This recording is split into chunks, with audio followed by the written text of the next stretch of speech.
Matt Rife has a comedy special called Matthew Stephen Rife. It opens with a guy named Patrick Cage, another comedian, complaining about how everybody says Matt's not funny. Everybody says Matt has no jokes. Everybody says Matt relies on his looks. Nobody understands how hard Matt works out at the gym every week. He says if one more person says that Matt's not funny, he's going to find them and physically beat them up. Now, if words fail you to the point where you have to resort to violence, then comedy is not for you. That's first of all. Second of all, Matt's not funny. Matt has no jokes. This is the worst comedy special I have ever seen. And I'm going to play a little bit of it. This is Matt complaining about how men and women can't be friends, and that if any guy who says he's friends with a woman, that guy is just a shady dude who's trying to worm his way into that woman's underwear. Something is happening under your nose, so hopefully you can be aware of it and put a stop to it. I promise you, we are coming at it with good intentions, and you still want to get mad at us and act like we're the crazy ones making this shit up. Oh, that is so ridiculous. Why would a guy go through all that trouble and pretend to be my friend just to sleep with me?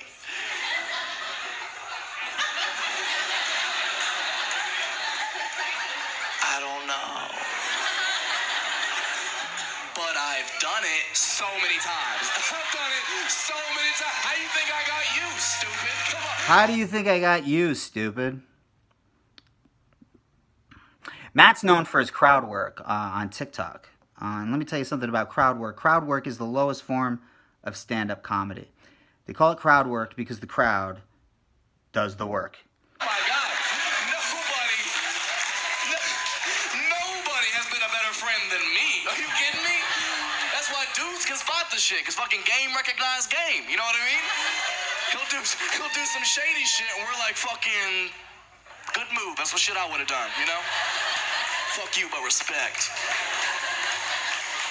He is not your friend, ladies. And if you really do treat him like your best friend... This is so hammy and so corny. And I haven't even heard the term game recognized game since I was in college. This is so, as somebody his age would say, cringe. Oh, that's so much worse. Because if you treat him like your best friend, that means you have gone to him with all of your secrets, all of your problems. He knows everything you like, everything you don't like. You've probably complained to him about everything your boyfriend does wrong. You mean you? So now this motherfucker has all the infinity stones of a solid long-term relationship. That's how many long-term relationships begin. You get to know the person first, and a lot of friendships begin as failed relationships, or maybe just two people that banged once and then they ran into each other again and they just became pals. He's got a boyfriend now. You got a girlfriend. Human beings have the ability to compartmentalize, and people compartmentalize because they realize that other person is more than just one dimension. But Matt doesn't have the ability to compartmentalize because he doesn't have the ability to mentalize. So in his mind, someone who gets to know another person on a intimate, intellectual level is somehow being shady. Listen, if you're not treating a woman's genitalia as a catcher's mitt, you're just being dishonest in his mind. Also, that Infinity Stones reference, that's from the Avengers because Matt knows his audience. And they're dumb. To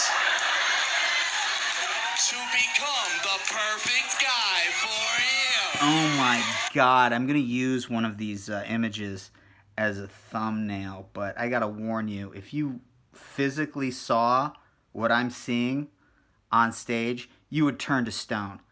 This is so corny. So when you and your boyfriend finally break up, who do you gonna run into? Me. And I've been waiting for this moment, boy. Weeks, months, maybe years. I've been waiting for this exact opportunity, bro. If you spend years pretending to be friends with somebody you don't even like just so you can bang her a couple of times, odds are it's not the sex you're after, it's the manipulation. But go on. I've been putting in work too. I've been sending you memes in the morning. I've been texting you, how's your day going? I don't give a fuck about your day. Are you stupid? It's my day. I care about my day. Dude, this is the second time he called women stupid. I'd like to meet the woman who Matt can outwit and find out exactly when she gets out of that coma. You know, I don't mind, generally speaking, like misogyny and comedy if it's done on an absurd level. You know, if there's some irony attached to it, if there's some ridiculousness involved, like 30 Rock. But this isn't even comedy, dude. This is like, you know what this is? This is like one of those, this is like a monologue from one of those podcasts you see on YouTube where they have titles like 12-year-old alpha schools feminist biologist on average penis size, you know?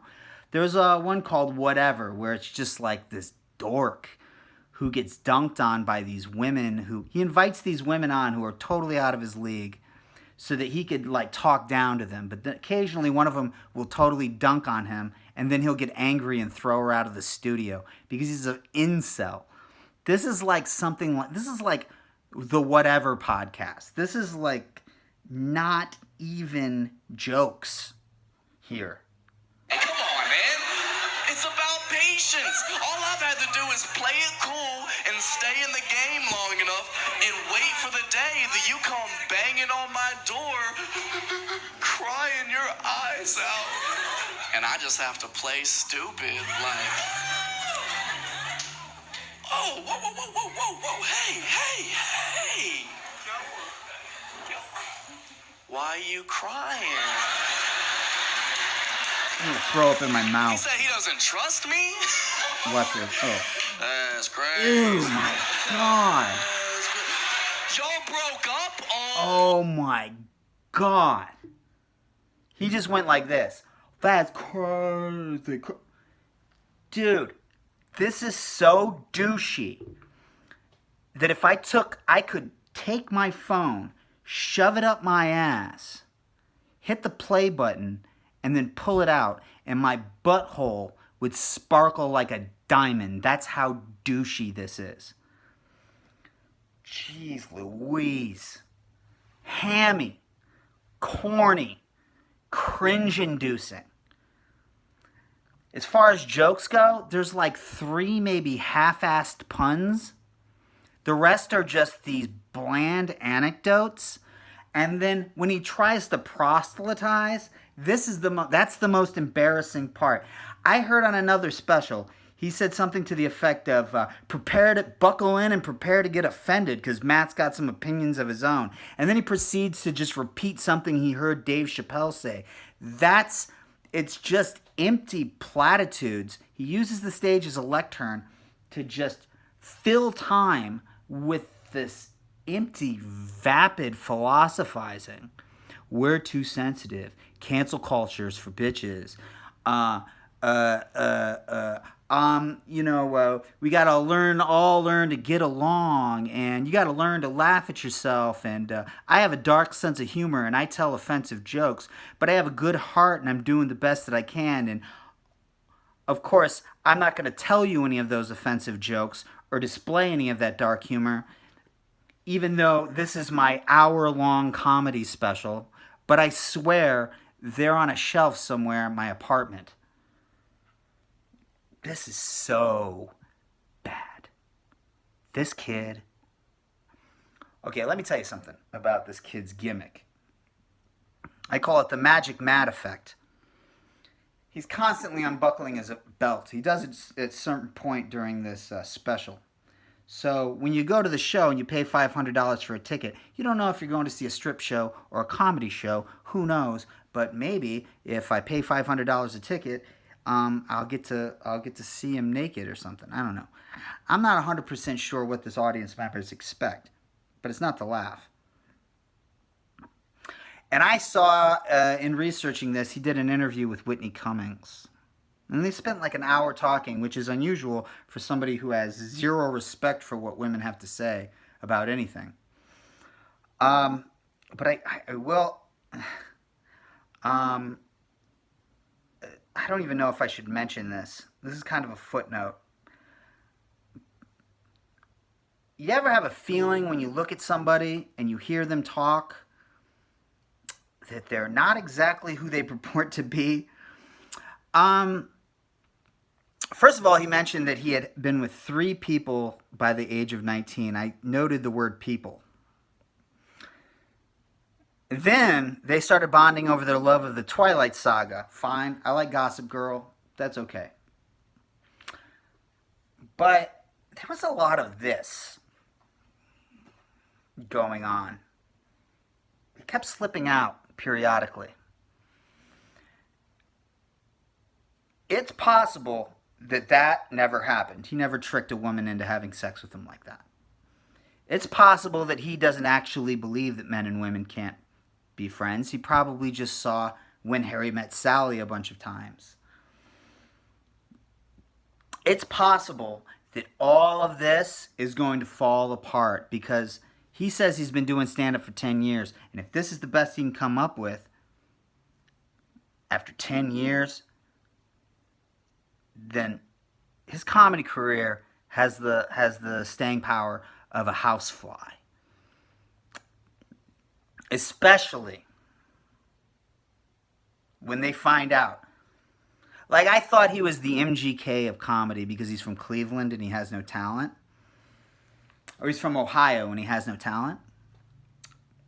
But he may be the Ricky Martin of stand-up.